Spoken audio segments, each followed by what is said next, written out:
Welcome to my new channel Aadya box guys. എൻ്റെ പേര് ആദ്യം. ഞാൻ പുതിയൊരു യൂട്യൂബ് ചാനൽ സ്റ്റാർട്ട് ചെയ്തിട്ടുണ്ട്. ആദ്യത്തെ ബോക്സ് എന്നാണ് ചാനലിൻ്റെ പേര്. ആദ്യത്തെ ഫസ്റ്റ് വീഡിയോ ആണ്. എല്ലാവരും ലൈക്ക് അടിച്ച് ഷെയർ ചെയ്ത് സബ്സ്ക്രൈബ് ചെയ്ത് സപ്പോർട്ട് ചെയ്യുക. അപ്പോൾ നമുക്ക് നേരെ നമ്മുടെ കാര്യത്തിലേക്ക് വരാം. ഇന്നത്തെ നമ്മളൊരു കുക്കിംഗ് വീഡിയോ ആണ്. ഇന്ന് നമ്മൾ ഉദ്ദേശിക്കുന്നത് മുട്ട വച്ച് എങ്ങനെ ബ്രെഡ് റോൾ ഉണ്ടാക്കാമെന്നാണ് നമ്മളൊന്ന് നോക്കുന്നത്. അപ്പോൾ നമുക്ക് നേരെ നമ്മുടെ കിച്ചണിലേക്ക് പോകാം. Welcome to our kitchen.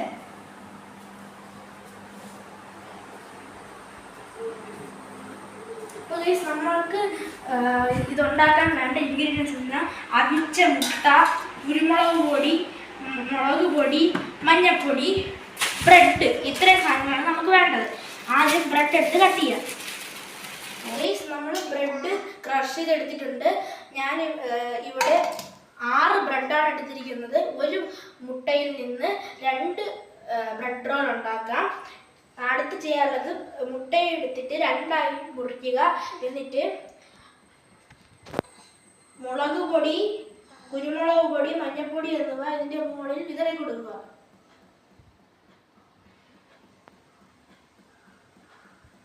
നമുക്ക് ഇനി ചെയ്യാനുള്ളത് നമ്മൾ കട്ട് ചെയ്ത് വെച്ചിരുന്ന ഈ ബ്രെഡിനെ വെള്ളത്തിൽ നനച്ചെടുക്കുക.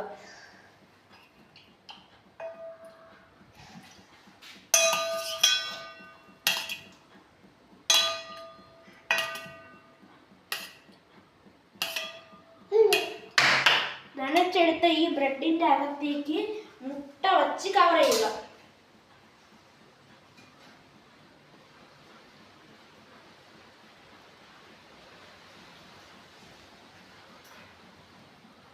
നല്ലവണ്ണം പൊതിഞ്ഞെടുക്കുക.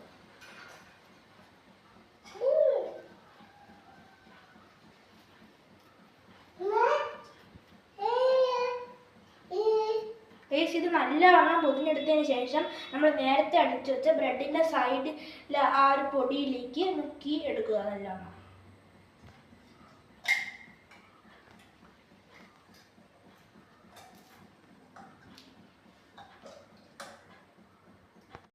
നമ്മൾ എല്ലാം ബ്രെഡിൻ്റെ പൊടിയിൽ റോൾ ചെയ്തെടുത്തിട്ടുണ്ട്. ഇനി നമുക്ക് ഇത് പൊരിച്ചെടുക്കാം. അപ്പോൾ ഗൈസ് നമ്മൾ പാത്രം വെച്ച് എണ്ണ ചൂടാക്കിയിട്ടുണ്ട്. അപ്പോൾ ഇനി നമുക്ക് ഓരോന്നായിട്ട് ഇട്ട് പൊരിച്ചെടുക്കാം.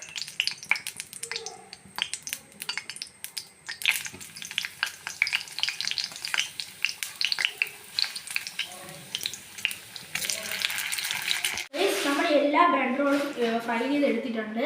ചായയുടെ കഴിക്കാൻ പറ്റിയ ബെസ്റ്റ് ഈവനിങ് സ്നാക്കാണിത്. പെട്ടെന്ന് ഉണ്ടാക്കി എടുക്കാൻ കഴിയും. എന്നെപ്പോലുള്ള കൊച്ചു കൂട്ടുകാർ ട്രൈ ചെയ്യുമ്പോൾ അമ്മയുടെ സഹായം തേടണം. ഇല്ലെങ്കിൽ എണ്ണ തെറിക്കാനുള്ള സാധ്യതയുണ്ട്. ഞാനും അമ്മയുടെ സഹായം തേടിയിട്ടുണ്ട്. അപ്പോൾ എല്ലാവരും ഒന്ന് ട്രൈ ചെയ്യണം. ഈ വീഡിയോയിൽ ഒരുപാട് തെറ്റുകുറ്റങ്ങൾ ഉണ്ടെന്ന് എനിക്കറിയാം. അതൊക്കെ വരും വീഡിയോയിൽ ക്ലിയർ ചെയ്ത് ഉള്ള വീഡിയോസ് ഞാൻ ഇനിയും ചെയ്യുന്നതാണ്. എല്ലാവരും ഇഷ്ടപ്പെട്ടാൽ ലൈക്ക് അടിക്കുക, ഷെയർ ചെയ്യുക, സബ്സ്ക്രൈബ് ചെയ്യുക.